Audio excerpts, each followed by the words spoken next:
नमस्कार, आप देख रहे हैं डिन न्यूज खबरें आप तक। मैं हूं आपके साथ शारदा झा। आप तमाम दर्शकों का स्वागत है। बुलेटिन की शुरुआत से पहले नजर डालते हैं आज की हेडलाइंस पर। खबरों का सिलसिला जारी रहेगा। हरलाखी थाना पुलिस व एसएसबी ने संयुक्त कार्रवाई करते हुए बैंक लूट की योजना बना रहे 4 अपराधी को किया गिरफ्तार। पिस्टल समेत 4 कारतूस बरामद।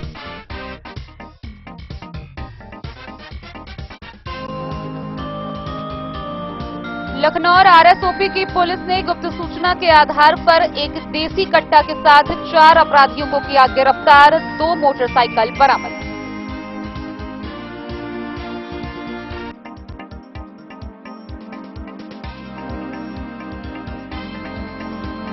हरलाखी के एसएसबी जवानों ने नेपाल से भगाकर ले जा रहे एक नाबालिग लड़की समेत 2 आरोपी युवक को किया गिरफ्तार।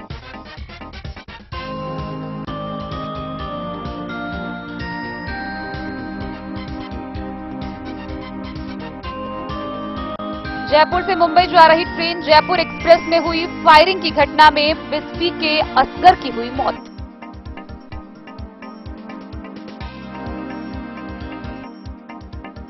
रेका पुलिस ने जगतपुर गांव से 145 बोतल देशी शराब के साथ एक शराब कारोबारी को किया गिरफ्तार।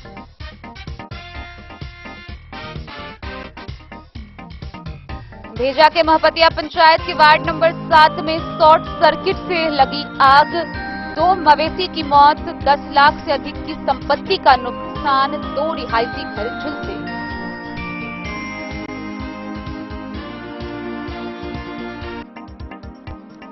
जयनगर प्रखंड के कई पंचायतों में श्रम संसाधन विभाग द्वारा संचालित योजनाओं के प्रचार प्रसार को लेकर मेगा कैंप का हुआ आयोजन।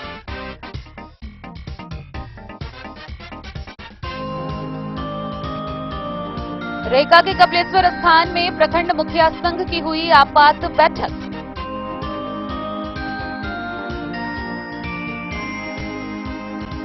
अखिल भारतीय अग्रगामी किसान सभा जिला कमेटी ने 5 सूत्री मांगों को लेकर जिला समाहरणालय पर दिया 1 दिवसीय धरना।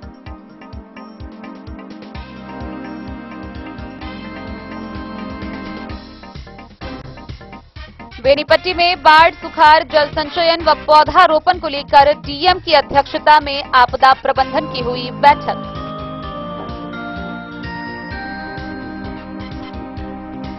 नासवी के आह्वान पर 9 अगस्त को मधुबनी समाहरणालय के सामने होगा विरोध प्रदर्शन। तैयारी की समीक्षा को लेकर वेंडर्स के कार्यकर्ताओं ने की बैठक।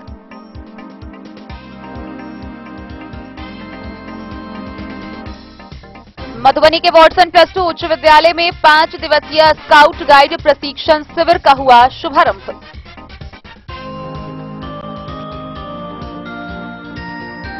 और जिले के अंबेडकर भवन में सफलतापूर्वक मनाया गया बामसेफ का 24वां जिला अधिवेशन।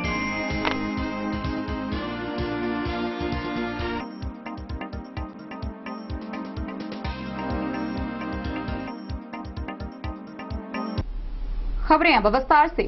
हरलाखी थाना की पुलिस व हरिणे एसएसबी कैंप के जवानों ने संयुक्त कार्रवाई करते हुए देसी पिस्टल, 4 कारतूस के साथ बैंक लूट की योजना बना रहे 4 अपराधियों को गिरफ्तार किया है। पुलिस ने यह कार्रवाई गुप्त सूचना के आधार पर की। इस बात की जानकारी एसडीपीओ नेहा कुमारी ने हरलाखी थाना में प्रेस वार्ता कर दी। इसके साथ ही उन्होंने क्षेत्र के सभी बैंक को अलर्ट मोड में रहने का निर्देश दिया है। उन्होंने बताया है कि सादे लिबास में भी जगह जगह पुलिस बल की तैनाती की गई है। प्रशासन की नजर चप्पे चप्पे पर है। हरलाखी थाना की पुलिस व एसएसबी की संयुक्त कार्रवाई में बैंक लूट की योजना बना रहे 4 अपराधियों को गिरफ्तार किया गया है। इस संबंध में बेनीपट्टी की एसडीपीओ नेहा कुमारी ने हरलाखी थाना में प्रेस वार्ता की, जहां एसडीपीओ ने बताया कि सोमवार की शाम गंगौर गांव स्थित अतिरिक्त उप स्वास्थ्य केंद्र के समीप एक आम के बगीचे में करीब 8 की संख्या में अपराधियों के द्वारा पीएनबी गंगौर बैंक को लूटने की योजना बनाई जा रही थी, जिसकी गुप्त सूचना पुलिस को मिली। सूचना मिलते ही एसएसबी के असिस्टेंट कमांडेंट मोहित ओझा के साथ अन्य एसएसबी व पुलिस की संयुक्त टीम मौके पर छापेमारी की, जहां 4 अपराधियों को मौके से गिरफ्तार किया गया, जबकि 4 अपराधी अंधेरे का फायदा उठाकर भाग गए। गिरफ्तार अपराधियों की पहचान गंगौर गांव निवासी राहुल कुमार, अमरेंद्र कुमार, कौशल किशोर व कमतौल गांव निवासी दिनेश ठाकुर के रूप में किया गया है। गिरफ्तार अपराधियों के पास से एक लोडेड पिस्टल, 4 जिंदा कारतूस, 4 मोबाइल व 3 बाइक बरामद किया गया है। डीएसपी ने बताया कि पुलिस ने गिरफ्तार चारों अपराधियों को जेल भेज दिया है। वहीं फरार अपराधियों की गिरफ्तारी के लिए पुलिस लगातार छापेमारी कर रही है। एसडीपीओ नेहा कुमारी ने बेनीपट्टी, हरलाखी, साहरघाट व मधवापुर के सभी बैंकों व सीएसपी शाखाओं को अलर्ट रहने का निर्देश दिया है। उन्होंने बैंक के सभी सीसीटीवी कैमरे को दुरुस्त करने, आवश्यक जगहों पर नया सीसीटीवी कैमरा लगाने व बैंक के भीतर व बाहर असामाजिक तत्वों पर नजर बनाए रखने एवं किसी भी संदेह होते ही तुरंत पुलिस को सूचना देने की बात बैंक के अधिकारियों और कर्मियों को कही है। वहीं डीएसपी ने बताया कि क्षेत्र के सभी बैंकों पर पुलिस की कड़ी नजर है। सादे लिबास में भी पुलिस बल तैनात है। क्षेत्र में पुलिस की गश्ती बढ़ा दी गई है। उन्होंने नियमित रूप से वाहन चेकिंग अभियान चलाने समेत कई आवश्यक निर्देश पुलिस पदाधिकारियों को दिया है। बताया जा रहा है कि फरार अपराधियों में कुछ नेपाल के अपराधी भी हैं जो इससे पूर्व नेपाल में बैंक लूट की घटना को अंजाम दे चुका है तथा सभी अपराधी नेपाल पुलिस की रडार पर हैं। इसीलिए वह भारतीय क्षेत्र में घुसकर अब यहां के बैंकों को लूटने की फिराक में है। मौके पर बेनीपट्टी के सर्कल इंस्पेक्टर रंजीत कुमार निराला, प्रभारी थानाध्यक्ष उपेंद्र प्रसाद, एसआई अरुण दुबे, प्रशिक्षु एसआई आदित्य कुमार, प्रीति कुमारी, एएसआई ध्यानी पासवान, आरपी यादव समेत अन्य पुलिस बल के साथ एसएसबी के जवान मौजूद थे। 8-10 अपराधी उप प्राथमिक स्वास्थ्य केंद्र जो गंगौर है उसके परिसर में जुटे हुए हैं और कुछ योजना बना रहे हैं। फिर बाद में सूचना मिला कि वो लोग डकैती की योजना बना रहे हैं। इस आधार पे हमारी पुलिस टीम त्वरित कार्रवाई करते हुए और एसएसबी की टीम जिसमें एसएसबी के डिप्टी कमांडेंट विवेक ओझा और उनके सशस्त्र बल के सहयोग से आपस में टीम बना करके वहाँ छापेमारी की गई, जिसमें 4 अपराधी पकड़े गए और बाकी भाग गए। उनके साथ एक लोडेड पिस्टल बरामद हुआ और 4 गोली बरामद हुआ, जिंदा कारतूस। इसके साथ ही 4 मोबाइल और 3 बाइक किलो का बरामद किया गया और बाकी 4 अपराधी भाग गए। चारों का नाम के लिए छापेमारी की जा रही है। 4 जो गिरफ्तारी हुआ है उसमें राहुल कुमार है, अमरेंद्र कुमार है, दिनेश ठाकुर है, कौशल किशोर है। ये कहाँ के रहने वाले हैं लोग? ये राहुल कुमार गंगौर के, अमरेंद्र गंगौर के और दिनेश ठाकुर कमतौल के। अच्छा, चौथा भी गंगौर का रहने वाले हैं। और जो फरार हुए हैं उनके बारे में हम अभी आप लोगों को गुप्त सूचना है, अभी नहीं बता सकते। हमारी की जाएगी, कार्रवाई हो जाएगी। पहले से ये लोग शराब माफिया रहे, शराब के कारोबार में लिप्त रहे और अभी इनके द्वारा एक ग्रामीण बैंक, पंजाब नेशनल बैंक की लूटने की योजना बनाई जा रही थी। इस आधार पर ये कार्रवाई की गई। कुमगांव में शाखा है? जी, गंगौर के पंजाब नेशनल बैंक के शाखा में लूट की योजना थी लोगों की। इन लोगों की गिरफ्तारी वहीं सामुदायिक स्वास्थ्य केंद्र के पास से ही हुई है? जी, प्राथमिक स्वास्थ्य केंद्र है वहाँ पे गंगौर, उसी के परिसर से गिरफ्तारी हुई। इतना है कि हरलाखी थाना क्षेत्र के और साहरघाट मधवापुर थाना क्षेत्र के जितने भी बैंक है, वित्तीय संस्थान है, वो अपराधियों के टारगेट पे है फिलहाल और कभी भी घटना कर सकते हैं। इसलिए बैंक कर्मियों से मेरा अपील है कि आप लोग अपना सिक्योरिटी टाइट रखें, सीसीटीवी कैमरा को ठीक करके रखें और किसी भी परिस्थिति में अगर कुछ इस तरह की होती है घटना तो तुरंत थाना को त्वरित सूचना दें और थाना त्वरित कार्रवाई करेगी। और आसपास के पब्लिक का भी सहयोग ले और पब्लिक से भी मेरा अपील रहेगा कि इस तरह की कोई घटना होती है तो थाना को सूचित करें, थाना का सहयोग करें। हम लोग अपराधियों के खिलाफ 100% कार्रवाई करेंगे। यानी रिलेटेड ये बैंक डकैती का मामला से जुड़ा हुआ 4 अपराधी जो फरार हुए हैं तो इस तरह की घटना कर सकते हैं। अपना अलग भी टीम बना करके, ये उन्हीं की टीम में से 4 लोग गिरफ्तार हुए हैं, 4 भाग गए और भी वो लोग अपना टीम सक्रिय करके कर सकते हैं। ऐसे सतर्क रहने की जरूरत है। प्रशासन की ओर से बैंक में क्या कराई गई है? प्रशासन की तरफ से रोज वहाँ पे गश्ती होती है, चौकीदार भी किसी शाखा में टेबल कराया गया है। वाहन चेकिंग डेली हो रही है? वाहन चेकिंग होती रहती है। चौकीदार की तैनाती रहती थी अभी नहीं रहती, कारण क्या?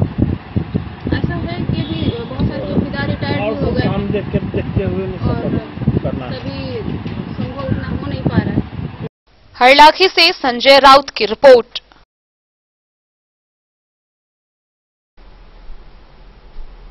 लखनऊ के आरएसओपी की पुलिस के द्वारा गुप्त सूचना के आधार पर सोहराय गांव में छापेमारी कर 4 व्यक्तियों को हथियार के साथ गिरफ्तार किया गया। उनके पास से देसी पिस्टल, जिंदा कारतूस बरामद किए गए। सभी अपराधियों की पहचान सुपौल जिला निवासी के रूप में की गई है। पुलिस की आगे की कार्रवाई जारी है। बीते 30 जुलाई को आरएसओपी पुलिस को गुप्त सूचना प्राप्त हुई कि सोहराय गांव में कुछ अपराधकर्मी हथियार के साथ एकत्रित होकर अपराध करने की योजना बना रहे हैं। प्राप्त गुप्त सूचना के सत्यापन व आवश्यक कार्रवाई करने के लिए पुलिस जब उस स्थल पर पहुंची तो अपराधकर्मी भागने लगे, जिसे पुलिस बल के द्वारा पीछा कर 4 व्यक्तियों को पकड़ा गया, जिसकी विधिवत तलाशी लेने पर एक देसी कट्टा, 2 मोटरसाइकिल बरामद किया गया। इस संदर्भ में लखनऊ के आरएसओपी थाना में मामला दर्ज कर अग्रितर कार्रवाई की जा रही है। गिरफ्तार अपराधियों की पहचान मरौना थाना क्षेत्र के परसौनी गांव के दुर्गानंद कुमार, रोहन कुमार मंडल, आदर्श राज और भरोस मंडल के रूप में की गई है। उनके पास से एक देसी कट्टा व 2 मोटरसाइकिल बरामद की गई है। मधुबनी से फिरोज आलम की रिपोर्ट। भारत नेपाल के अंतर्राष्ट्रीय सीमा पर तैनात हरिने कैंप के एसएसबी जवानों ने नेपाल से भगाकर ले जा रहे एक 16 वर्षीय नाबालिग लड़की के साथ 2 आरोपी युवक को गिरफ्तार किया है। आरोपी युवकों के द्वारा टिकटॉक पर वीडियो बनाने के बहाने उस लड़की को शादी की नीयत से बहला फुसला कर ले जाया जा रहा था, जिसे गिरफ्तार कर हरलाखी थाना पुलिस के सुपुर्द किया गया। भारत नेपाल सीमा पर तैनात 48वीं वाहिनी सशस्त्र सीमा बल हरिने कैंप के जवानों ने एक 16 वर्षीय नाबालिग लड़की के साथ 2 युवक को गिरफ्तार कर हरलाखी थाना पुलिस के हवाले कर दिया। गिरफ्तार युवक की पहचान नेपाल मोहतरी जिला अंतर्गत सहोरवा गांव निवासी 20 वर्षीय मोहम्मद शमसुल कवारी व 25 वर्षीय राघवेंद्र शर्मा के रूप में किया गया है। वहीं नाबालिग लड़की भी नेपाल धनुषा जिला अंतर्गत एक गांव की बताई गई है। प्राप्त जानकारी के अनुसार दूसरे समुदाय के लिए लड़की नेपाल में टिकटॉक बनाती थी।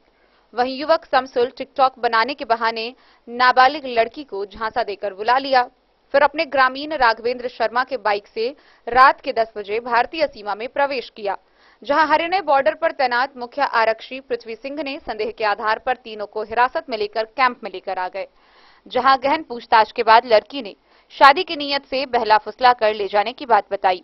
फिर एसएसबी ने नाबालिग लड़की को गंगौर कैंप में महिला आरक्षी चांदनी देवी व सवीना प्रवीण के अभिरक्षा में रात भर रखा।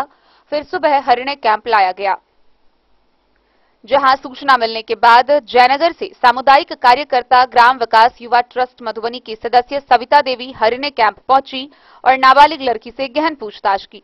इस बाबत Haryana camp incharge inspector BS Meena ने बताया कि नाबालिग लड़की समेत दोनों युवक को जब्त बाइक समेत अग्रिम कार्रवाई हेतु हरलाखी थाना पुलिस के हवाले कर दिया गया है। इस बाबत प्रभारी थानाध्यक्ष उपेंद्र प्रसाद ने बताया कि वरीय पदाधिकारी से मार्गदर्शन मिलने के बाद हिरासत में लिए गए नाबालिग लड़की समेत दोनों युवक को उसके परिजनों के हवाले कर दिया गया है। हरलाखी से संजय राउत की रिपोर्ट। बीते सोमवार को जयपुर से मुंबई जा रही ट्रेन जयपुर एक्सप्रेस में आरपीएफ जवान के द्वारा की गई अंधाधुंध फायरिंग में बिस्फी प्रखंड के एक व्यक्ति की मौत की घटना सामने आई है। गौरतलब है कि बिस्फी प्रखंड के परबत्ता पंचायत निवासी मोहम्मद असगर अपने परिवार के साथ उस जगह पर चूड़ी बेचने का काम करता था। घटना के वक्त वह ट्रेन में मौजूद था। यह गोली क्यों चली, कैसे चली और इसमें बिस्फी प्रखंड के असगर की मौत कैसे हुई, यह फिलहाल एक रहस्य बना हुआ है। यहां से उसके परिजन वहां रवाना हो चुके हैं। बिस्फी प्रखंड क्षेत्र के बिस्फी पंचायत के परबत्ता गांव निवासी मोहम्मद अब्बास के 48 वर्षीय पुत्र मोहम्मद असगर की मौत सोमवार को जयपुर से मुंबई जा रही ट्रेन जयपुर एक्सप्रेस में हुई फायरिंग की घटना में हो गई। गोली चलने का कारण का अभी तक पता नहीं चल पाया है। प्राप्त जानकारी के अनुसार असगर अपनी पत्नी व 5 बच्चों के साथ जयपुर में ही रहकर चूड़ी बेचने का काम कर अपने बाल बच्चों का भरण पोषण किया करता था। असगर 6 भाई था और सभी भाई बाहर ही रहते हैं। लोगों ने बताया कि वर्तमान में एक भाई घर पर था, लेकिन घटना की सूचना मिलते ही वह निकल पड़ा। उनके पूरे परिवार के घरों में ताला जड़ा हुआ है। बताया कि उनके भाई से मिली जानकारी के अनुसार असगर चूड़ी बनाने के लिए कच्चा मटेरियल लाने के लिए मुंबई जा रहा था, लेकिन वह रास्ते में ही पालघर स्टेशन पर आरपीएफ जवान के गोली का शिकार हो गया। गोली क्यों चली और इस घटना का शिकार वो कैसे हुआ, इसका अभी तक कोई खुलासा नहीं हो सका है। जबकि इस घटना में 4 लोगों की मौत होने की सूचना विभिन्न स्रोतों से पता चल रही है। बताया जा रहा है कि आरोपी आरपीएफ जवान को गिरफ्तार कर पूछताछ जारी है। बिस्फी से सत्यनारायण यादव की रिपोर्ट। रेका थाना की पुलिस ने थाना क्षेत्र के जगतपुर गांव में कार्रवाई करते हुए 145 बोतल देशी शराब के साथ शराब धंधेबाज को गिरफ्तार किया है। इस मामले में जगतपुर गांव के गनौर कामत को गिरफ्तार किया गया है। वहीं उसके परिवार के अन्य लोग मौके से फरार हो गए, जिनकी गिरफ्तारी के लिए पुलिस छानबीन कर रही है। मधुबनी जिला मुख्यालय से सटे रेका थाना पुलिस को गुप्त सूचना मिली कि जगतपुर गांव में गनौर कामत अपने घर में शराब रखकर शराब बेचने का काम करता है।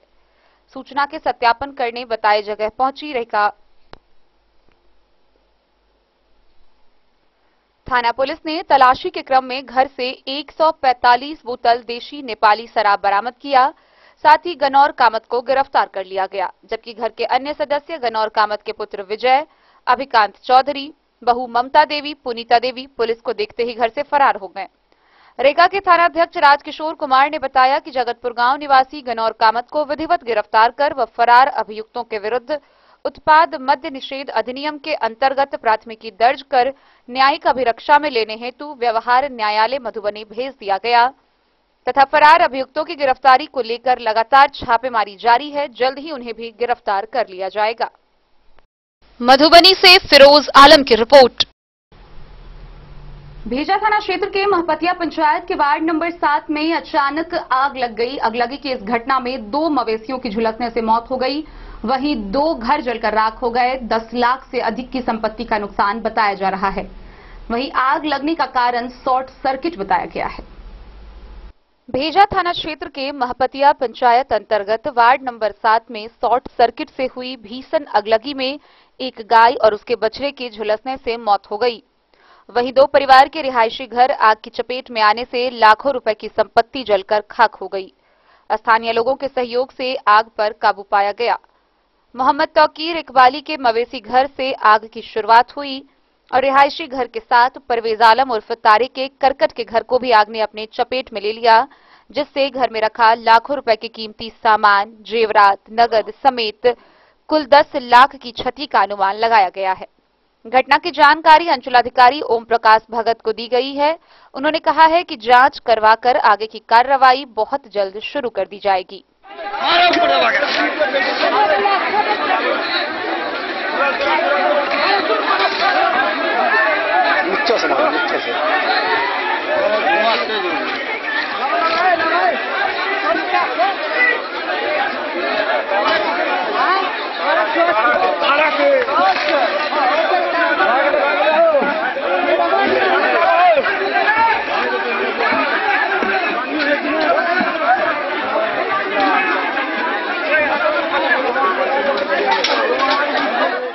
मधेपुर से नूर मोहम्मद कासमी की रिपोर्ट।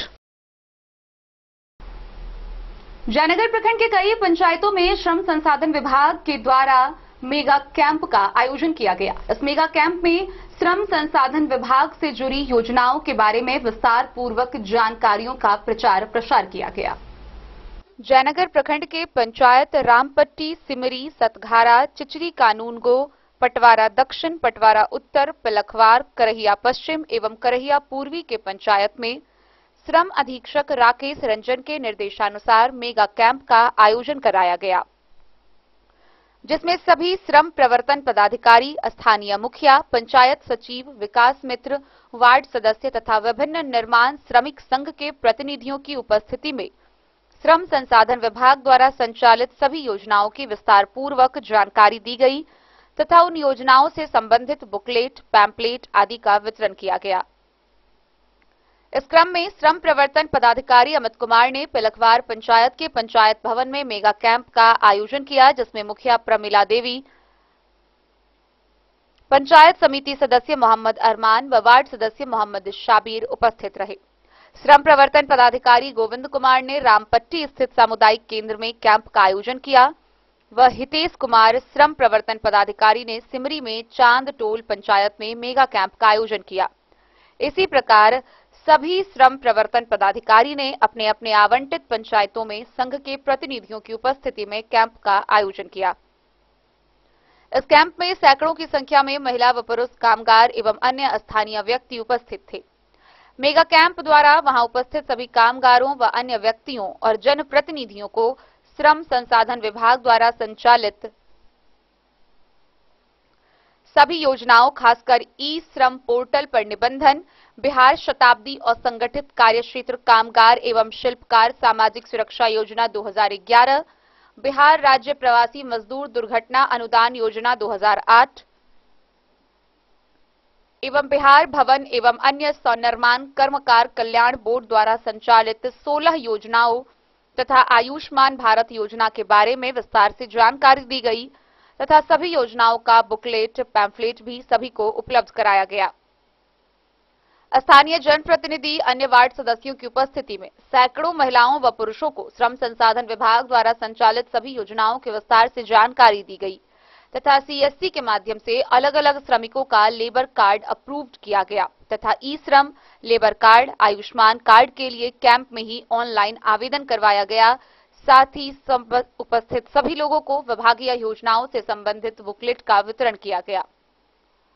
इस क्रम में आज के इस मेगा कैंप का आयोजन रामपट्टी पंचायत में रेहका के गोविंद कुमार, सिमरी पंचायत में खजौली के श्रम प्रवर्तन पदाधिकारी हितेश कुमार भार्गव, सतघारा में प्रेम कुमार साहत, चिचरी कानूनगो में राजनगर के अनूप शंकर, पटवारा दक्षिण पंचायत में घुघरडीहा के संतोष कुमार पोद्दार, पटवारा उत्तर पंचायत में झंझारपुर के चंदन कुमार, पिलखवार पंचायत में अंधराठारी के अमित कुमार, करहिया पश्चिमी पंचायत में हरलाखी के सिद्धार्थ कुमार, करहिया पूर्वी पंचायत में बाबूभरी के श्रम प्रवर्तन पदाधिकारी राजेश कुमार सिंह के द्वारा मेगा कैंप का आयोजन किया गया, जिसमें स्थानीय जनप्रतिनिधियों तथा श्रमिक संघ के प्रतिनिधियों के सहयोग से मेगा कैंप आयोजित हुई। Bureau report, Madhubani. रेहका प्रखंड के कपिलेश्वर स्थान की धर्मशाला में रेहका प्रखंड स्तरीय मुखिया संघ की आपात बैठक हुई। इस बैठक की अध्यक्षता अध्यक्ष मिथिलेश कुमार झा ने की। मौके पर पंचायती राज संस्थाओं के पर अधिकारियों की मनमानी को लेकर विशेष वार्ता की गई। रेहका प्रखंड मुखिया संघ की आपात बैठक अध्यक्ष मिथिलेश कुमार झा की अध्यक्षता में कपिलेश्वर स्थान धर्मशाला में हुई। बैठक में उपस्थित मुखिया द्वारा पंचायती राज संस्थाओं को राज्य सरकार व उनके प्रशासनिक पदाधिकारियों के मनमानी के कारण कमजोर करने के खिलाफ आक्रोश व्यक्त किया गया। मुखियाओं ने कहा, पंचायती राज के सभी विभागों के अधिकारों में कटौती की जा रही है। मनरेगा, पंचायती राज विभाग, स्वास्थ्य, शिक्षा, बाल विकास सहित विभिन्न योजनाओं में पंचायत प्रतिनिधियों के अधिकार को दरकिनार करते हुए प्रशासन हाथों से संचालित किया जा रहा है। जांच के नाम पर मुखियाओं को डराया जा रहा है। आवास योजना, लोहिया स्वच्छता मिशन के तहत योजनाओं में कार्यालयी भ्रष्टाचार के कारण पंचायत प्रतिनिधियों के सामने आम जनता बेसहारा होकर आते हैं, परंतु प्रतिनिधि उन्हें पारदर्शिता पूर्वक योजनाओं का लाभ दिलाने में अपने आप को कमजोर महसूस करते हैं। बिहार सरकार पंचायत चुनाव के बाद से लगातार अधिकारों को समाप्त कर रही है। उपस्थित मुखियाओं ने कहा, हमारे अधिकारों की बात नहीं होगी। पदाधिकारियों द्वारा पंचायत समिति की बैठक में सही जानकारी नहीं दी जाएगी। योजनाओं में पारदर्शिता नहीं होगी। पंचायत के इतर योजनाओं के चयन से पहले ग्राम पंचायत से अनापत्ति प्रमाण पत्र नहीं लिया जाएगा। वैसी परिस्थिति में उनका पंचायत समिति की बैठक में जाने का कोई महत्व नहीं रह जाता है। इसीलिए प्रखंड पंचायत समिति की बैठक से रेहका प्रखंड के सभी मुखिया ने अपने आप को अलग रखने का निर्णय लिया है। इस दौरान निर्णय लिया गया कि जिला पदाधिकारी से संघ का प्रतिनिधि वार्ता कर अपनी मांग सरकार को भेजेंगे। मधुबनी से फिरोज आलम की रिपोर्ट। रुकते हैं एक छोटे से ब्रेक के लिए, आप बने रहिए हमारे साथ। समाधान रेडीमेड एवं साड़ी शोरूम, फैशन भी, गारंटी भी, डिजाइनों के कलेक्शन भी। मधुबनी में कपड़ों के विश्वसनीय प्रतिष्ठानों में से एक समाधान रेडीमेड एवं साड़ी शोरूम, जहां पाएंगे लक्ष्मीपति, सुभाष, विशाल, अनुश्री समेत हर तरह की साड़ी, सिल्क साड़ी और बनारसी साड़ी, हैंडवर्क साड़ी और फैंसी साड़ी, साथ ही आकर्षक डिजाइनों में लहंगा चुनरी भी। सभी ब्रांडेड कपड़ा यहाँ उपलब्ध है। Readymade coat pant, sherwani, jeans pant, shirt, crop top, बाबा suit, ladies suit, gown, Naira suit समेत मेंस वियर, लेडीज वियर एवं किड्स वियर का भरपूर रेंज व विभिन्न प्रकार के डिजाइनों के लिए आज ही पधारे समाधान रेडीमेड एवं साड़ी शोरूम। हमारा पता है महिला कॉलेज रोड, मधुबनी। समाधान रेडीमेड एवं साड़ी शोरूम हमारी, आपकी और हम सब की पहली पसंद। समाधान रेडीमेड एवं साड़ी शोरूम।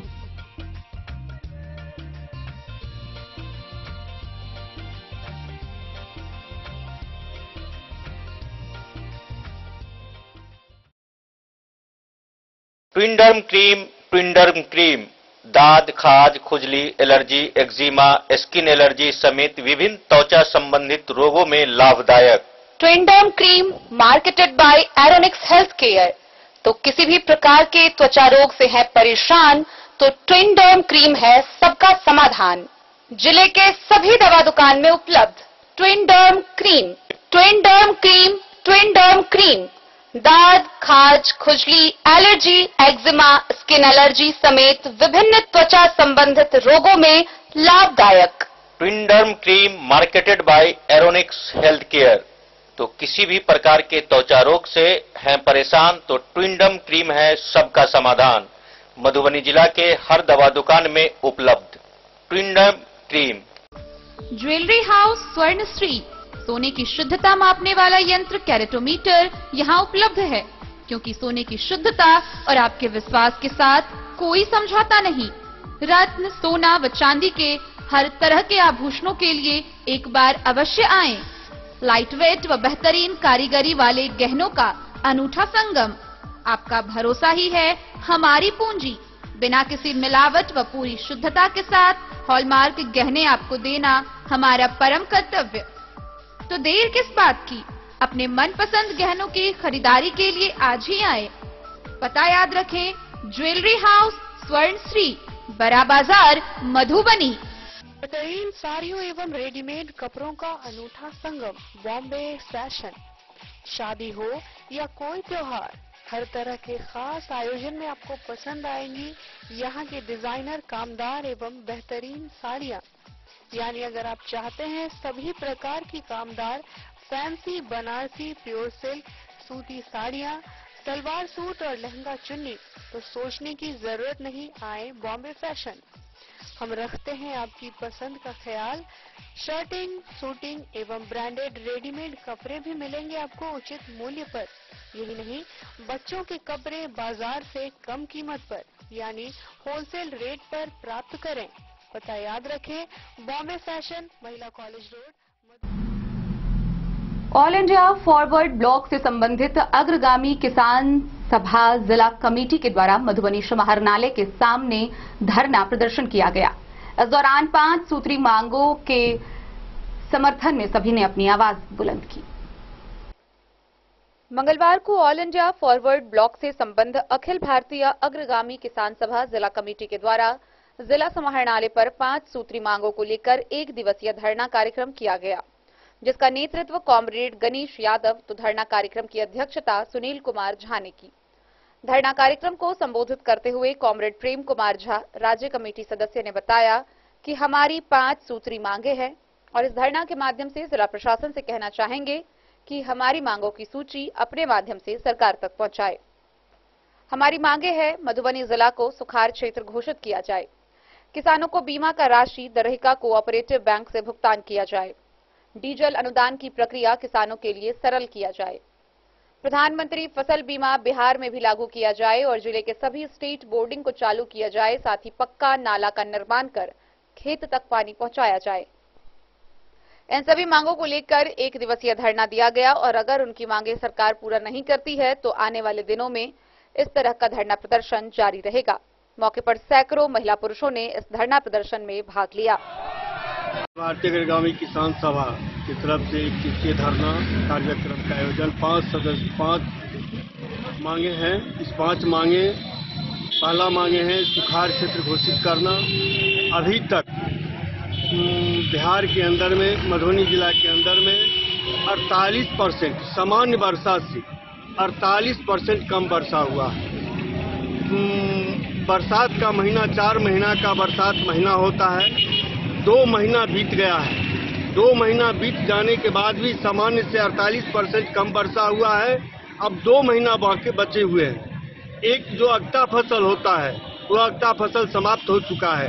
अब अगला फसल भी ग्रहण लग चुका है। सरकारें डीजल अनुदान देती है, लेकिन इतना प्रक्रिया उसका कठिन है कि लोग किसान यह समझ नहीं पा रहे हैं कि डीजल अनुदान कैसे लिया जाए, और लोग सही किसान डीजल अनुदान नहीं ले पा रहा है। इसलिए हम यह अग्रगामी किसान सभा का कहना है कि डीजल अनुदान का जो प्रक्रिया है उसको प्रक्रिया को सरल किया जाए, जिससे किसान उसका लाभ ले सके।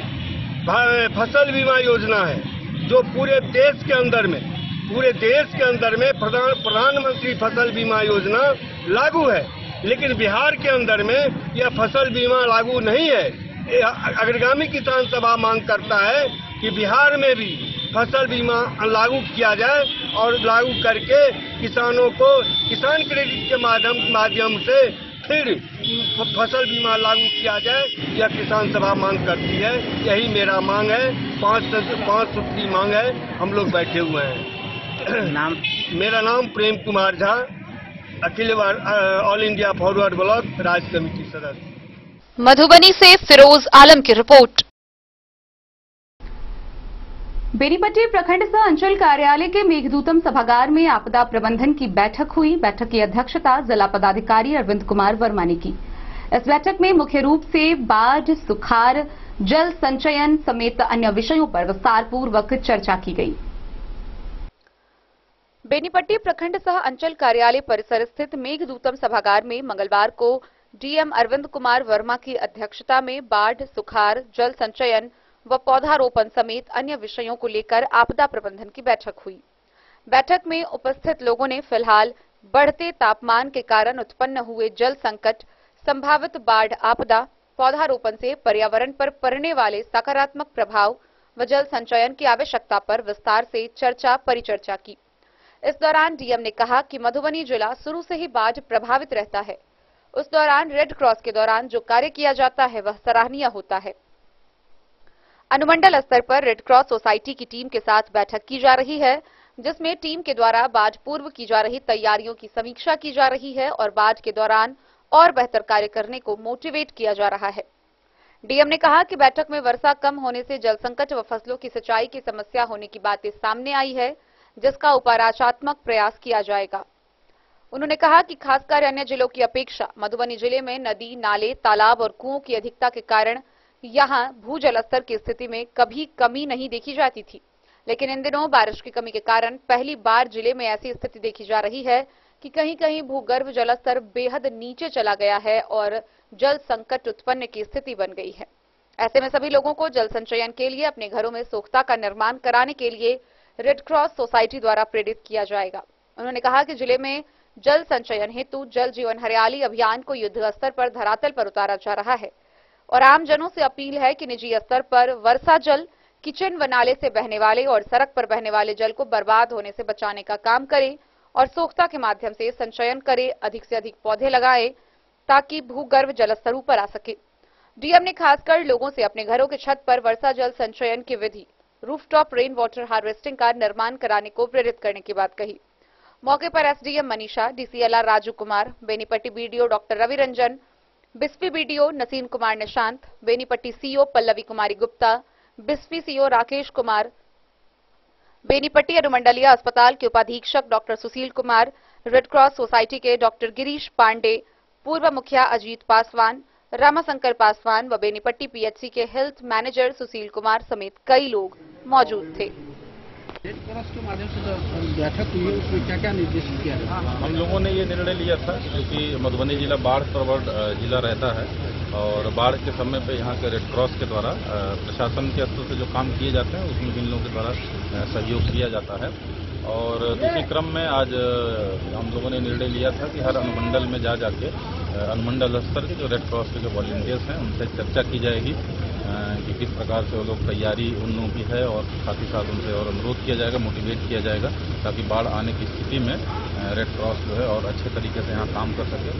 अभी की जो स्थिति है, अभी तो क्योंकि बारिश की कमी है, तो हम लोगों ने इसके अलावा अन्य मुद्दों की चर्चा की। जो पानी की कमी के कारण किस प्रकार से जल जीवन हरियाली अभियान जो सरकार के द्वारा चलाया जा रहा है, लोगों को किस तरह से और प्रेरित किया जाए कि उसको और सफल बनाया जाए। साथ ही साथ इसके अलावा कुछ व्यक्तियों को जो अभी सिंचाई की कहीं कहीं जो इशू है, समस्या है, या पानी की कमी के कारण जो हम लोगों की बुआई पे जो असर पड़ रहा है, किस तरीके से उसको और निदान कर सकते हैं, उन सब बिंदुओं पर चर्चा हुई। निश्चित रूप से ही जो फीडबैक मिला है, हम लोगों के द्वारा उस पर सुधारात्मक कार्रवाई किया जाएगा। साथ ही साथ जो यहाँ पे निर्णय हुआ है कि जल जीवन हरियाली अभियान जो सरकार के द्वारा चलाया जा रहा है, उसके समर्थन में निजी स्तर से भी लोगों को प्रेरित करके अपने घरों में छत वर्षा जल संचयन के लिए, स्वच्छता निर्माण के लिए, वृक्षारोपण के लिए रेड क्रॉस की टीम के द्वारा प्रेरित किया जाएगा। आप लोगों के माध्यम से मैं अनुरोध करेंगे कि समय की स्थिति को देखते हुए जल और पौधे दो ऐसी चीज़ हैं जिनसे जो हमारे जो है जीवन को आगे बचाने में सहायक होंगे। तो जल संचयन की दिशा में और वृक्षारोपण की दिशा में मैं सभी मधुबनी जिले के निवासियों से अपील करता हूँ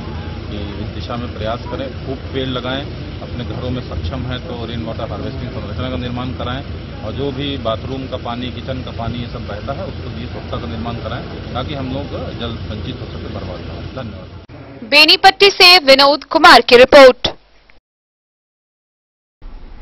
नासवी के आह्वान पर आगामी 9 अगस्त को वेंडर्स मधुबनी समाहरणालय के सामने विरोध प्रदर्शन करेंगे। वहीं इस विरोध प्रदर्शन की तैयारी की समीक्षा को लेकर वेंडर्स की बैठक हुई। बैठक की अध्यक्षता कार्यकारिणी सदस्य राजेंद्र प्रसाद ने की। वेंडर्स अतिक्रमणकारी नहीं हैं, ये सभी स्वरोजगारी हैं। इसके बाद भी इन्हें अतिक्रमण के नाम पर लगातार प्रताड़ित किया जा रहा है। राष्ट्रीय नीति कानून रहने के बाद भी प्रशासन का शोषण व उत्पीड़न लगातार जारी रहता है। नासवी के आह्वान पर 9 अगस्त को होने वाले विरोध प्रदर्शन की तैयारी की समीक्षा को लेकर आयोजित बैठक को संबोधित करते हुए राष्ट्रीय कार्यकारिणी सदस्य राजेंद्र प्रसाद ने यह बात कही। उन्होंने बताया कि नासवी ने 9 सूत्री मांगों को लेकर यह विरोध प्रदर्शन किया है। आयोजित विरोध प्रदर्शन की जानकारी देते हुए कहा कि कलेक्ट्रेट के सामने विरोध प्रदर्शन किया जाएगा। इस दौरान ग्राहकों की सुविधा, कार्यकारिणी सदस्यों व पदाधिकारियों के कार्य व दायित्व, संगठन कोष, बाजार की साफ सफाई व अन्य मुद्दे पर विमर्श किया गया। कई वेंडर्स ने बताया कि हर वेंडर्स अपने क्षेत्र की साफ सफाई का ख्याल स्वयं रखेंगे।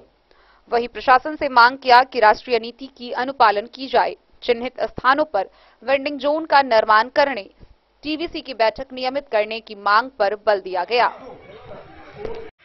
आज जो हमारा बैठक है, जिसका मुख्य उद्देश्य यह है कि भारत सरकार जो फुटपाथ दुकानदारों के लिए कानून बनाया, उस कानून का पालन स्थानीय प्रशासन द्वारा नहीं किया जाता है, और यह स्थिति पूरे बिहार में है। जब से कानून बना तब से लेकर आज तक गरीबों का लिए जो कानून बना है, वह कानून को प्रशासन नहीं मानता, और वहीं अमीरों के लिए अगर कोई कानून बनता है तो उस कानून को बिजली के करंट की तरह दौड़ाया जाता है। तो हम गरीब लोग सब दिन शोषण का शिकार होते हैं। हमें जीविका चलाने के लिए मौलिक अधिकार, और हमारा मौलिक अधिकार हर हमेशा प्रशासन छीनने का काम करता है। तो हम 2 टोकरी 4 टोकरी सब्जी लेकर के बेचते हैं, ठेला पर घूम करके सब्जी बेचते हैं, फल बेचते हैं, मछली बेचते हैं, जो फुटपाथ, कपड़ा फेरी, अनेक तरह का सामान हमारे पास, और हम अपना जीवन स्वयं अपने जीने का प्रयास करते हैं। हम न सरकार के लिए बोझा बनते हैं, न कानून के लिए बोझा बनते हैं, फिर भी मुझे जीने नहीं दिया जा रहा। तो आज की बैठक से क्या मैसेज देना चाहते हैं आप? आज की बैठक से हम यह मैसेज दे रहे हैं कि national association of state vendors of India NASVI के आह्वान पर राष्ट्रीय स्तर पर जो 1 दिवसीय 9 तारीख को पूरे भारतवर्ष में फुटपाथ दुकानदार अपना बंद का आह्वान किया। 9 तारीख में 9 अगस्त 9 अगस्त, तो उसमें खासकर बिहार सबसे ज़्यादा आगे रहेगा और बिहार में भी सबसे ज़्यादा आगे मधुबनी जिला रहेगा कि अपने ताकत को दिखाएगा सरकार को और प्रशासन को कि हमारे लिए जो कानून बना है उस कानून का विधिवत रूप से प्रशासन पालन करे। अगर प्रशासन हमारे कानून को नहीं मानता है तो हम प्रशासन के कोई आदेश को हम नहीं मानते हैं, रिजल्ट जो भी हो। 9 तारीख आप लोग क्या करेंगे बन्नी में? हमने 9 तारीख को पूरे मधुबनी शहर के फुटपाथ दुकानदार बंद रहेगा। समाहर नाले के गेट के सामने हम लोग धरना प्रदर्शन देंगे और हम अपना जो मांग हमारा है, जो नेशनल मांग है, वो मांग पर प्रशासन को सौंपें। क्या नाम हुआ आपका? मेरा नाम राजेंद्र प्रसाद है। इस संघ का क्या आप? National association of state vendors NASVI की कार्यकारिणी सदस्य हूँ, सह मधुबनी जिला फुटपाथ विक्रेता रोजी रोटी मजदूर यूनियन के महासचिव। मधुबनी से फिरोज आलम की रिपोर्ट। वाटसन +2 उच्च विद्यालय के प्रांगण में स्काउट एवं गाइड प्रशिक्षण को लेकर 5 दिवसीय शिविर का शुभारंभ किया गया। इसका उद्घाटन विद्यालय के प्रधानाध्यापक ने झंडोत्तोलन कर किया। बिहार राज्य भारत स्काउट और गाइड जिला संस्था मधुबनी द्वारा जिला शिक्षा पदाधिकारी के आदेशानुसार 5 दिवसीय स्काउट गाइड प्रशिक्षण शिविर वाटसन +2 उच्च विद्यालय मधुबनी में शुभारंभ किया गया। इस 5 दिवसीय स्काउट गाइड प्रशिक्षण शिविर का शुभारंभ विद्यालय के प्रभारी प्रधानाध्यापक के द्वारा झंडोत्तोलन करके किया गया। प्रशिक्षक प्रवन कुमार प्रभात एवं सहयोगी रोशन कुमार के द्वारा बच्चों को पीटीएसटी, लेजियम, डंबल, फिजिकल, अनेक प्रकार की तालियां, आपदा से संबंधित जानकारी बच्चों को दी गई। वहीं विद्यालय के स्काउट शिक्षक डॉक्टर शिव नारायण मिश्र एवं शिविर प्रधान शशि शेखर नाथ झा ने कहा कि बच्चों में इस प्रशिक्षण से सर्वांगीण विकास व आत्मरक्षा की ट्रेनिंग दी जाती है। उद्घाटन सत्र में विद्यालय के सभी शिक्षक उपस्थित रहे। मधुबनी से फिरोज आलम की रिपोर्ट। मधुबनी जिले के अंबेडकर भवन में बाम सेफ का 24वां जिला अधिवेशन का आयोजन हुआ। सैकड़ों लोगों की उपस्थिति में 24वां जिला अधिवेशन सफलतापूर्वक संपन्न हुआ। मधुबनी जिले के अंबेडकर भवन में बाम सेफ का 24वां अधिवेशन सफलतापूर्वक मनाया गया। कार्यक्रम में उद्घाटक के रूप में सेवानिवृत्त वरीय उपसमाहर्ता विनोद कुमार, मुख्य अतिथि के रूप में प्रोफेसर मुनेश्वर यादव, मुंशी पासवान, रविंद्र शर्मा, अरशद अली, प्रोफेसर अरुण कुमार राम, वहीं अतिथि जटाधर पासवान, पूर्व प्रमुख देव नारायण राम, अधिवक्ता सियाराम सदाई, राहुल विद्यार्थी फाउंडेशन के चेयरमैन इंजीनियर राहुल विद्यार्थी, प्रोफेसर अनीशुर रहमान, कार्यक्रम की अध्यक्षता पूर्व डीएसपी हरिश्चंद्र पासवान ने की एवं मंच का संचालन जिला अध्यक्ष लीलाधर पासवान, शिव कुमार व अजीत पासवान ने संयुक्त रूप से की। वक्ताओं ने जाति आधारित जनगणना करवाने, ईवीएम में गड़बड़ी को मांग लेकर जमकर बरसे। मौके पर अधिवक्ता संजय कुमार दास, बलराम साहू समेत सैकड़ों लोग मौजूद थे। मधुबनी से फिरोज आलम की रिपोर्ट। जुलाई माह की शुरुआत में हल्की बारिश से पटवन कर किसानों ने बिचड़ा तैयार कर धान की रोपनी की थी, लेकिन किसानों की माने तो ऐसा पहली बार हुआ है कि अगस्त के महीने में पानी की इतनी कमी हुई है कि खेतों में दरारें पड़ने लगी है। अब खेतों में दरारों को देखकर किसान परेशान हैं। जुलाई माह की शुरुआत में हल्की बारिश व बोरिंग से पटवन कर किसानों ने बिचड़ा तैयार होने पर धान की रोपनी की थी। धान लगी, फसल में नमी व बारिश नहीं होने से कम हो गया। वर्षा के इंतजार में खेतों में नमी के घटने से दरारें पड़ने लगी। किसान खेतों में लगी फसल के बीच दरार देखकर परेशान हो गए हैं, लेकिन बारिश है कि होने का नाम नहीं ले रही है। किसानों की माने तो कहना है कि धान की फसल को बचाने के लिए बोरिंग से पानी का पटवन किया है, लेकिन खेतों के मिट्टी के नमी का स्तर नीचे चले जाने से 1 से 2 दिन में नमी उड़ जाती है। कई किसानों ने बताया कि बोरिंग से भी पानी कम निकलता है और सिंचित भूमि के धान रोपनी के लिए तालाब, मोइन व आहर में भी पानी नहीं है। कनैल गांव के किसान कैलाश झा, सरमा गांव निवासी राम वृक्ष मंडल समेत कई लोगों ने बताया कि सावन महीना में पानी की कमी कई वर्षों के बाद उत्पन्न हुआ है। धान की बेहतर उपज के लिए कुछ ही समय बचा हुआ है। पानी और पटवन की समस्या पर प्रखंड कृषि पदाधिकारी ने बताया है कि पंप सेट व बोरिंग से सिंचाई पर सरकार ने डीजल अनुदान देने की योजना की शुरुआत की है। किसान डीजल अनुदान का राहत का लाभ ले सकते हैं। धान रोपनी से बचे हुए पड़ती भूमि के लिए वैकल्पिक बीज वितरण करने की योजना तैयारी चल रही है। वहीं कनैल गांव निवासी खाद्य बीज विक्रेता दुकानदार संतोष कुमार यादव ने बताया कि खाद तो लाकर रखे हैं, लेकिन खाद की बिक्री नहीं हो पा रही है, जिसके कारण दुकान में रखा हुआ खाद गलता जा रहा है, क्योंकि पानी के अभाव में किसान रोपे हुए धान के खेतों में खाद नहीं दे पा रहे हैं। खेतों में पानी अभाव के कारण किसान खेतों की तरफ जब जाते हैं तो सूखता और मुरझाता हुआ धान के खेतों को देखकर माथा पकड़कर रोने लगते हैं। ये आप ही का खेत है? मेरा ही खेत है। अब देखिए, इनका एक खेत ऐसे पड़ा हुआ है और दूसरा खेत ये रोपे हुए हैं, जिसमें देखिए दरारा पड़ चुका है। इस स्थिति में किसान क्या करेंगे? चलो, क्या नाम हुआ आपका? कैलाश झा। आप गृहस्थ हैं? हाँ। तो क्या आप धान की रोपनी कर चुके हैं? हाँ। पूरा खेती हो गया आपका? वो नहीं, आधा हुआ है। और आधा क्यों बाकी है? आधा भी मौसम नहीं न साथ दे रहा है। अरे जो खेत आप रोप चुके उसका क्या स्थिति है? बहुत खराब है, सभी खेतों में दरार फट चुके हैं। तो पटवन नहीं कराते हैं? पटवन कहाँ से कराएंगे, परिस्थिति बस छोड़ दिए हुए, मौसम भी नहीं साथ दे रहा। जो खेत पड़ता है जिसमें नहीं रोपे हैं, उसके लिए क्या सोचे हैं? क्या सोचेंगे इस परिस्थिति में? जो सरकार हमको कुछ मदद दें। साधन कुछ भी नहीं है पटाने का? कुछ भी साधन नहीं है। नहर वगैरह? हाँ, सरकार देगी तब न कुछ उनके विषय में सोचेंगे। क्या आपके यहाँ नहर वगैरह भी नहीं है? नहर वहर है, उसका सही व्यवस्था नहीं न है। अब क्या धान रोपा है, धान नहीं हुआ है। धान नहीं हुआ है? नहीं, दरार फट गया है। कहाँ से होगा, कहाँ से पटवन देगा? क्या नाम हुआ? रामवीर मंडल। खाद बीज दुकानदार हैं जी। क्या नाम हुआ आपका? मेरा नाम हुआ संतोष कुमार यादव। तो संतोष जी, आप ये बताइए कि खाद वगैरह जो आप बेचते हैं, तो किसान खाद वगैरह ले जाते हैं या नहीं? कहाँ का कोई किसान खाद नहीं ले जा रहा है। बारिश ही नहीं हो रहा है तो किसान कहाँ से खाद ले जाएगा? बारिश होने से क्या था, फसल लगाना था, बीज जो है जो जल रहा है, बिया जो है जो जल रहा है, न बारिश है न पानी है, खाद घर में सड़ रहा है, कोई ले जाने वाला है, गल गल के पानी की तरफ बह रहा है, कोई नहीं ले जा रहा है। आप लोगों को भी नुकसान हो रहा है? बहुत नुकसान हो रहा है, क्योंकि बारिश हो नहीं रही है तो किसान कहाँ से ले जाएगा? जी जी जी। ठीक है संतोष। मधुबनी से फिरोज आलम की रिपोर्ट। रुकते हैं एक छोटे से ब्रेक के लिए, आप बने रहिए हमारे साथ।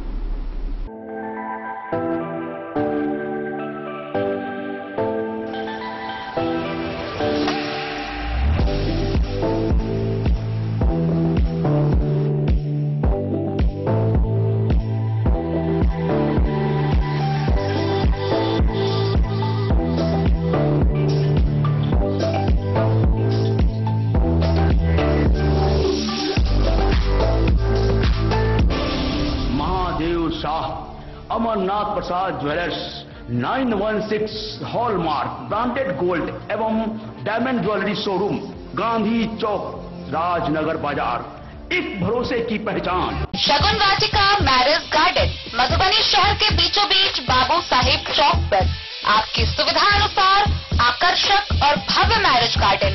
शगुन वाटिका विवाह भवन, रिंग सेरेमनी हो या हो शादी, छोटा बड़ा पारिवारिक समारोह हो या हो कोई उत्सव या पार्टी, शगुन वाटिका मैरिज गार्डन दे रहा है आपको सबसे बेहतरीन सेवा।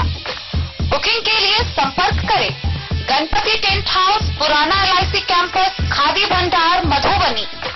संपर्क सूत्र 7903625254। के क्षेत्र में एक नया आयाम अब छोटे बच्चों के लिए भी आधुनिक सुविधाओं के साथ उपलब्ध। विवेकानंद मिशन विद्यापीठ जूनियर, जहां क्लास प्री नर्सरी से 5th स्टैंडर्ड तक के बच्चों का एडमिशन प्रारंभ है।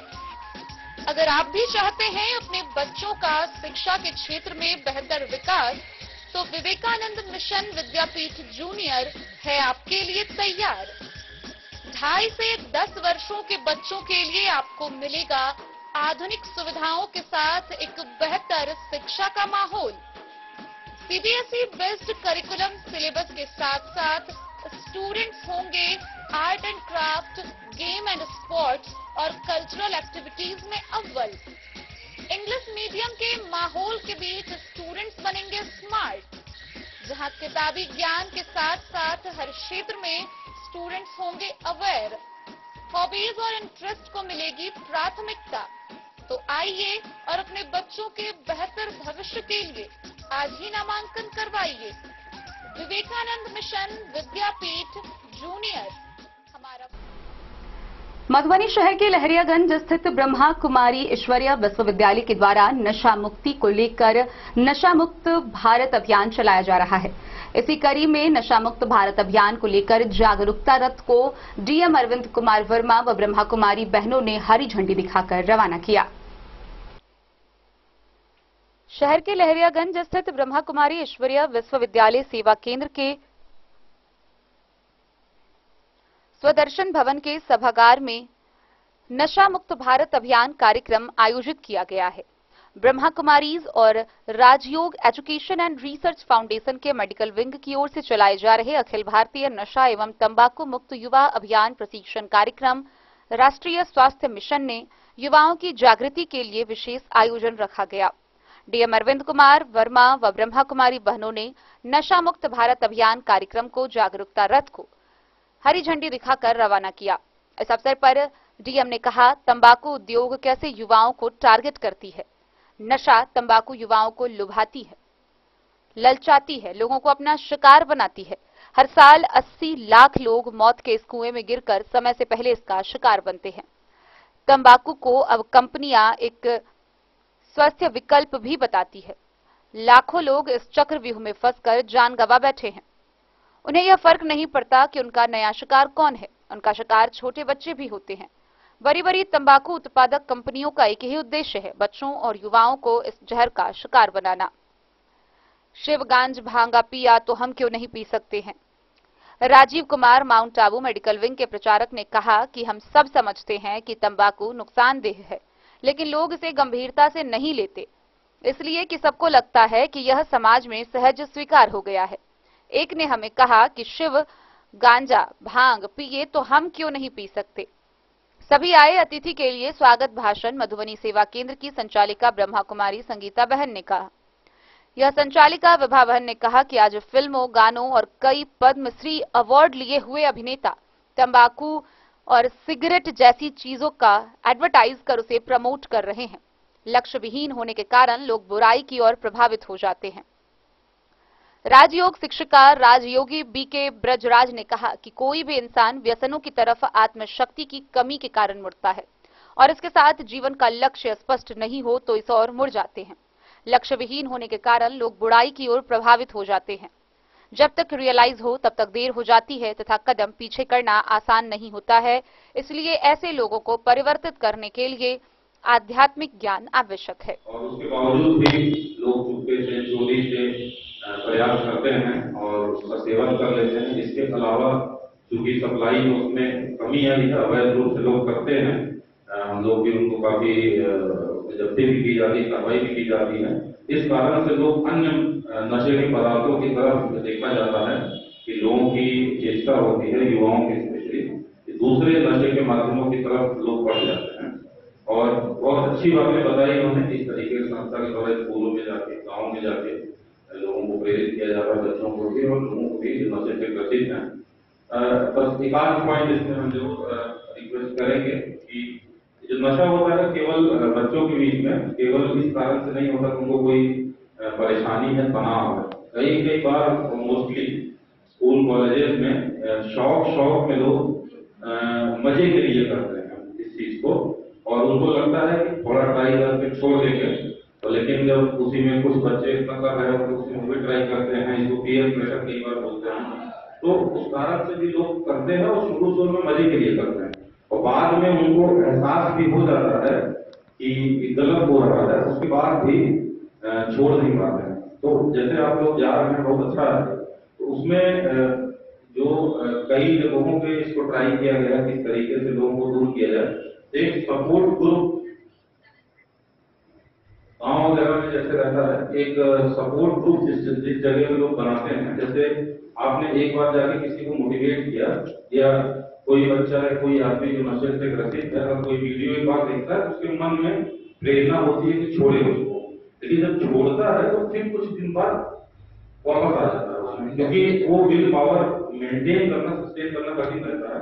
तो उसके लिए सफल तरीका रहता है वो ये होता है कि एक सपोर्ट ग्रुप है कि गांव में जैसे है कुछ ऐसी जगहों पे ज्यादा सफल हुआ है कि 5-10 व्यक्ति हर गांव के जो लोग छोड़ रहे हैं और जनप्रतिनिधि लोग मिलके मतलब एक चर्चा हो, वो प्रतिदिन चर्चा, वो ग्रुप बन जाए और जो व्यक्ति छोड़ना चाहते हैं उस ग्रुप के सदस्य बन जाए और प्रतिदिन वहां पे आधे घंटे 1 घंटे की ग्रुप मिले तो चर्चा करें इससे क्या फायदा होता है, इससे क्या नुकसान होता है।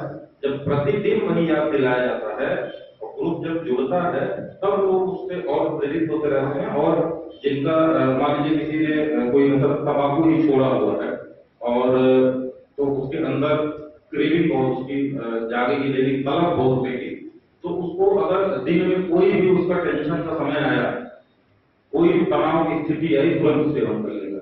लेकिन जब डेली प्रतिदिन उसको ये सपोर्ट मिलेगा तो उसमें उसकी विल पावर बनी रहेगी, उसको सस्टेन करने में और सहयोग मिलता है। तो आप लोग बहुत अच्छा काम कर रहे हैं। मेरा अनुरोध है कि ये वाला भी पॉइंट अगर आप लोग उसमें जुड़वा देंगे, ये तो फुकवाते हैं बहुत अच्छा है, थूकवाते भी हैं बहुत बढ़िया है। और ये नशा केवल मर्दों में नहीं है कि तो थूकेगा बड़े मर्द होगा, हमारी माताओं बहनों में भी गाँव में तो हम लोग देखे हुए हैं कि तंबाकू इन सबकी बहुत रहती है, तो सबके लिए लागू है ये। तो सपोर्ट ग्रुप अगर बने जहाँ पे हर गाँव में ये आप लोग अपने अपील में डाल देंगे तो बहुत अच्छा रहेगा। दूसरा, बच्चे जो कोई बच्चा नशा करने लगता है तो वो घर पे उसको छुड़वाने के लिए घर पे भी सपोर्ट की जरूरत होती है। लेकिन अमूमन जो देखा जाता है पेरेंट्स लोग से बताने में लोग डरते हैं, तो एक ये भी रहता है कि लोग बता नहीं पाते हैं तो फिर उसका समाधान क्या निकलेगा।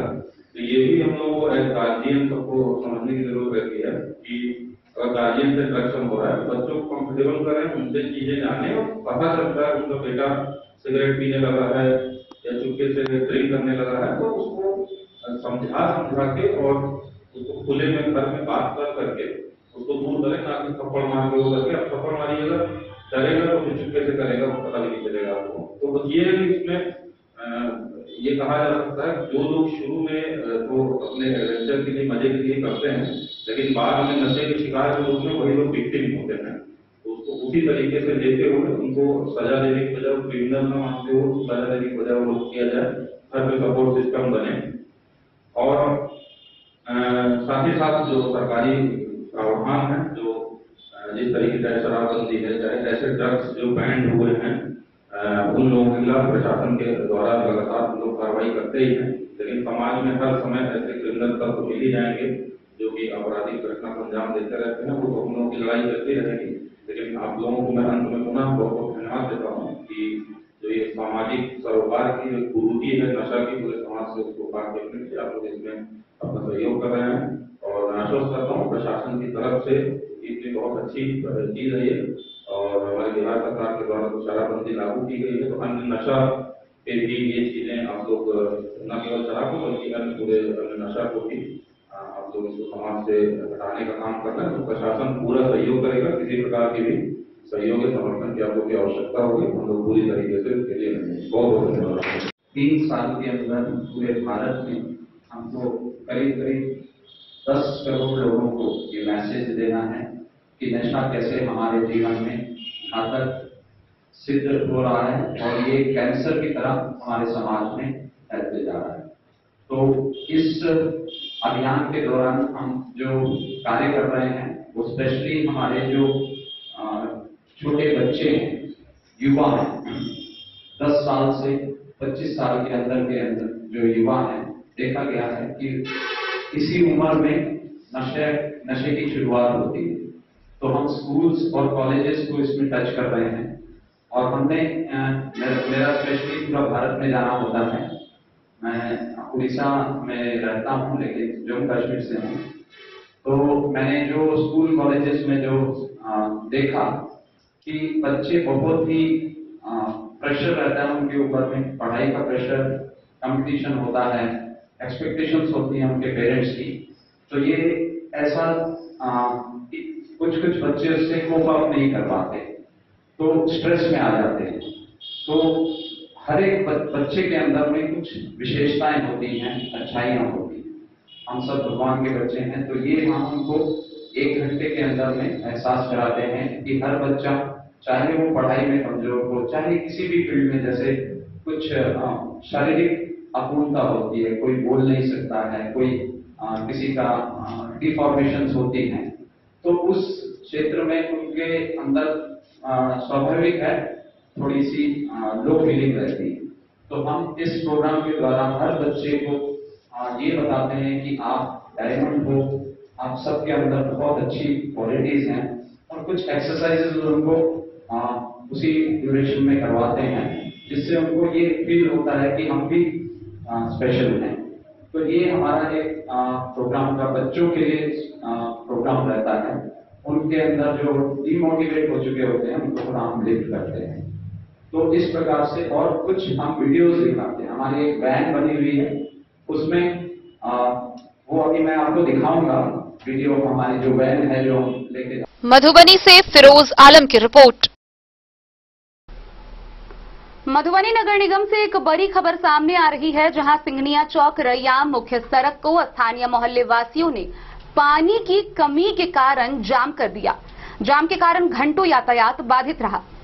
मोहल्ले वासियों का कहना है कि मधुबनी नगर निगम क्षेत्र में सभी जगह पानी पहुंचाया जा रहा है, लेकिन उनके मोहल्ले में पानी का आवंटन नहीं हो रहा है, जिसके कारण पानी की कमी के लिए स्थानीय लोगों में हाहाकार मचा हुआ है। आइए हम आपको विस्तार से दिखाते हैं ये पूरी वारदात।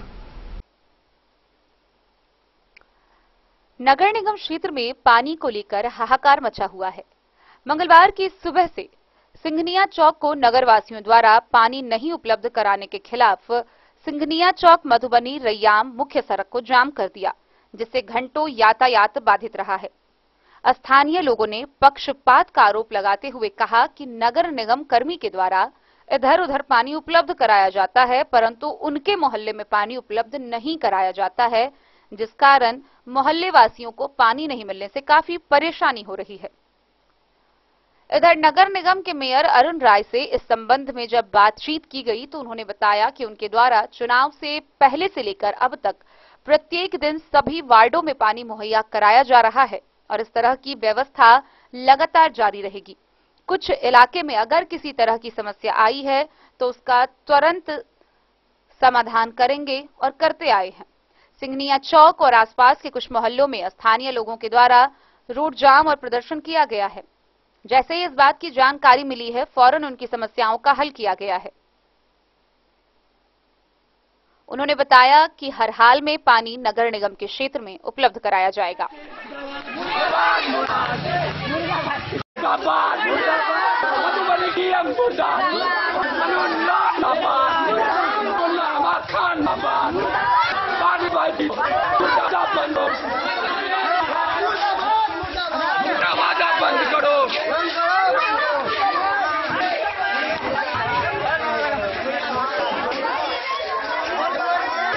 यहाँ पर जाम किया गया, क्या मुख्य मांगे हैं आप लोग का? पानी के लिए जाम किया गया है। पानी साफे नहीं आ रहा है और नगर निगम के द्वारा भी कुछ मदद नहीं की जा रही है। आप लोग क्या चाहते हैं? पानी चाहिए हम लोग, और क्या चाहेंगे? समरसेबल करना चाहिए सबसे। पानी टैंकर आता है, एक टैंकर आता है, उससे कितना पानी होगा? पानी के लिए हाहाकार हो गया है। नहीं, क्या नाम हुआ? अरुण कुमार है। देखिए, ये मधुबनी का मेन सड़क है, भवारा सिंघनिया चौक। इस रूट से आप थाना कोर्ट कचहरी जाते हैं, इस रूट से दरभंगा जाया जाता है। और यहाँ पे पानी की समस्या इतनी है कि लोग परेशान हैं, हाहाकार मची हुई है। लोग जो है अपने कारोबार पे नहीं जा पा रहे हैं, अपने मजदूरी पे जो लोग जाया करते थे वो नहीं जा पा रहे हैं। इसलिए नहीं जा पा रहे हैं कि यहाँ पानी की दिक्कत होती है। सुबह का जो दिनचर्या होता है, सुबह से लेकर रात तक पानी की ज़रूरत होती है। बच्चे लोग परेशान हैं, बच्चे के गार्जियन परेशान हैं, तो अपने रोजी रोटी में जाएं कि अपना पानी का व्यवस्था करें। एक वाहिद एक चापाकल था, ये इसको कल शहीद हो गया, ये मतलब खराब हो गया। और नगर निगम की तरफ से कोई पहल नहीं की जा रही है। देखिए, नगर निगम की तरफ से पहल हो रही है, और हो इसलिए रही है कि वहाँ से टैंक आता है, टैंक में पानी की लिमिट होती है, तो 20 आदमी 25 आदमी ले लिए। आबादी ज़्यादा है, इसलिए हमारी मेयर साहब से और डिप्टी मेयर साहब से कहना है कि टैंकर को बंद किया जाए। जो मुख्य सड़क है, जो मुख्य जगह है, वहाँ समरसेबल को ईजाद करके चापाकल में तब्दील किया जाए, ताकि लोग अपने समय के अनुसार पानी ले सकें।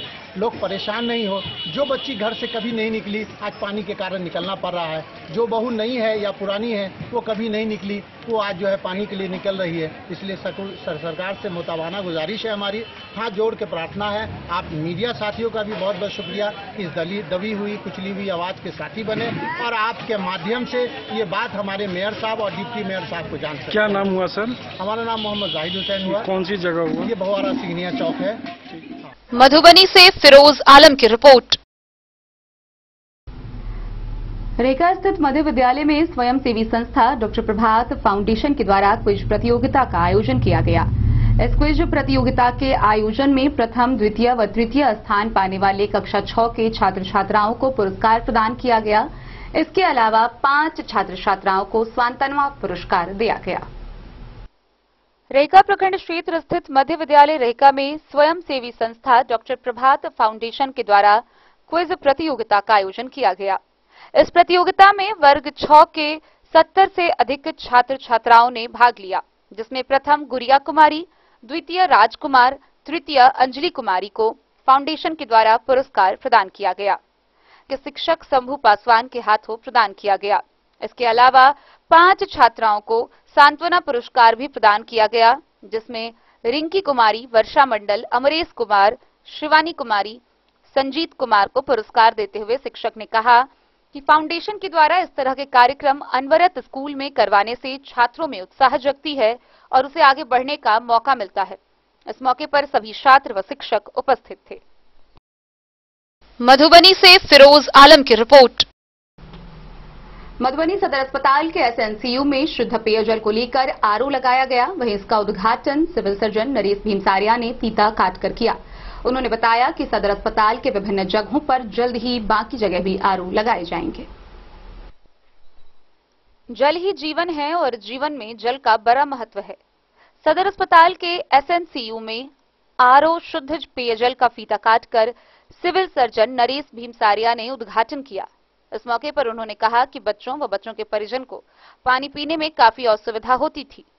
पानी जीवन के लिए काफी महत्वपूर्ण है और इस तरह और भी जगहों पर आरओ लगाने के लिए प्रयास की जा रही है।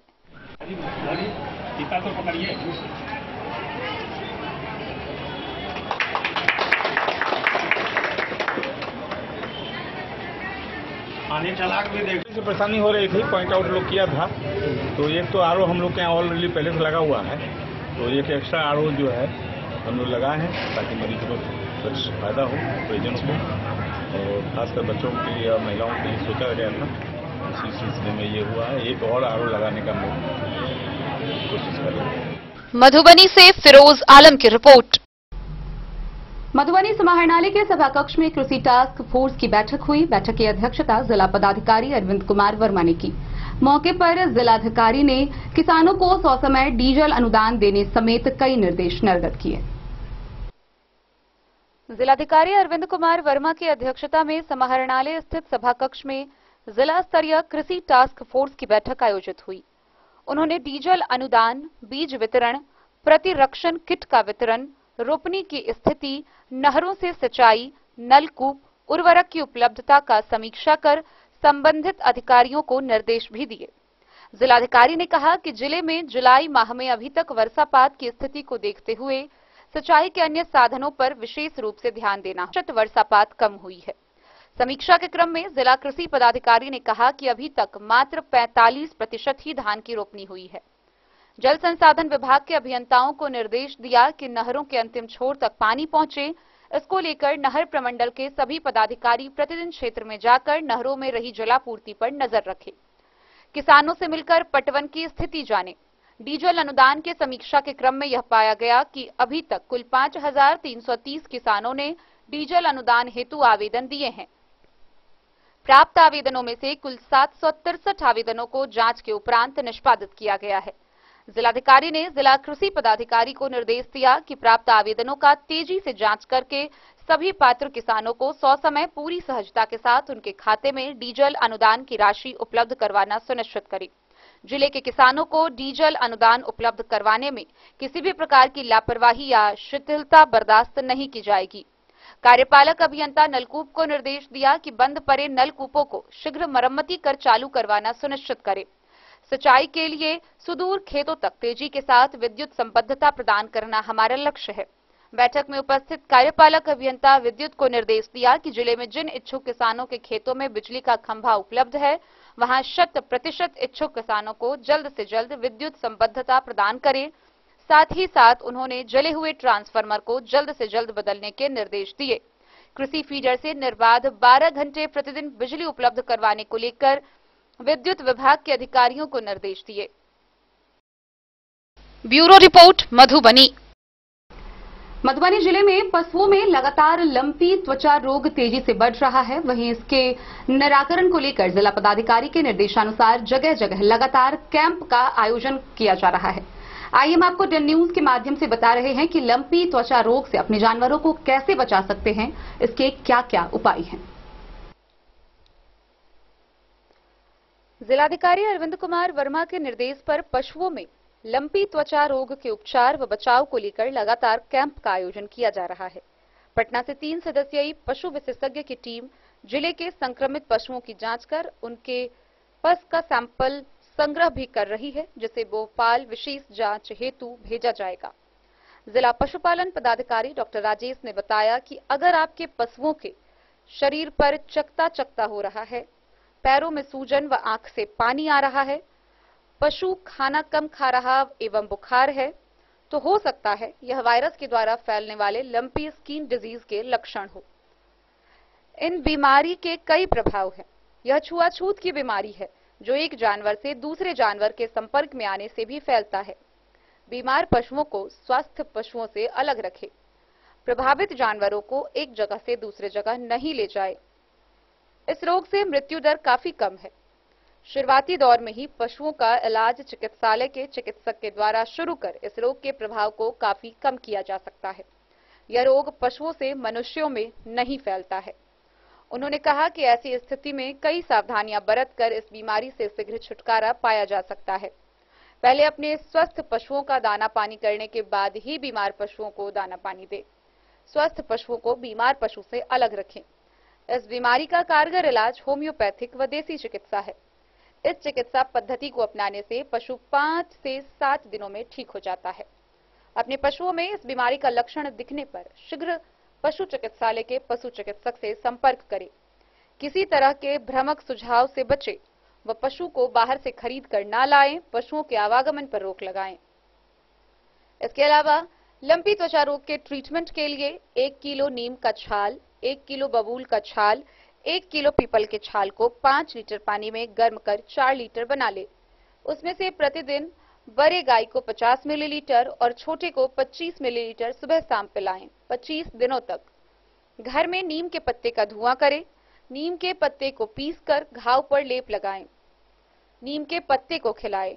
इसके अलावा होम्योपैथिक दवाइयां भी बताई गई, जिसमें स्कोपुलेरिया नोडुसा 200 8 बूंद सुबह और शाम, एंटिमटार्ट 200 8 बूंद सुबह और शाम, वेरियोलिनम 200 8 बूंद दोपहर में, मर्कसोल 200 अगर बुखार रहा तो 8 बूंद दोपहर और शाम में। वहीं स्वस्थ पशुओं की सुरक्षा के लिए वेरियोलिनम 200 8 बूंद दोपहर में 3 दिनों तक दिया जाए। उसके बाद सप्ताह में केवल 1 बार। Bureau report, Madhubani. तो आज के इस बुलेटिन में फिलहाल इतना ही। कल फिर हाजिर होंगे नए खबरों के साथ। तब तक दीजिए पूरी टीम को इजाजत और मधुबनी की हर छोटी बड़ी खबरों के लिए देखते रहिए डन न्यूज, खबरें आप तक। नमस्कार।